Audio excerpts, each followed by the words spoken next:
বলে বিএনপি ক্ষমতা যাবে না, তো কারা যাবে? কে যাবে? গত 40 বছর কাদের সাথে লড়াই হয়েছে? চোখের সামনে শুধু ক্ষমতা।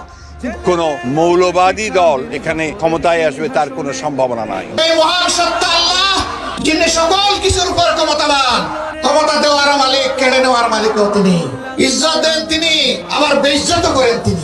আচ্ছা কত দুঃখে কলজারা ফাড়েনি কর। আচ্ছা আমরা হেরা কো আমরা বিলে ধর্ম ব্যবসায়ী, আমরা বিলে ধর্ম লইয়া রাজনীতি করি, ধর্ম লইয়া ব্যবসা করি। আমি মুশতাক ফয়েজি, আমার যদি 1 কোটি টাকার প্রস্তাব দেয়, 100 কোটি টাকার প্রস্তাব দেয় যে 100 কোটি টাকা দেওয়া হবে, আপনি দাড়িগুলা কামাই ফেলেন, আমার দ্বারা কি সম্ভব?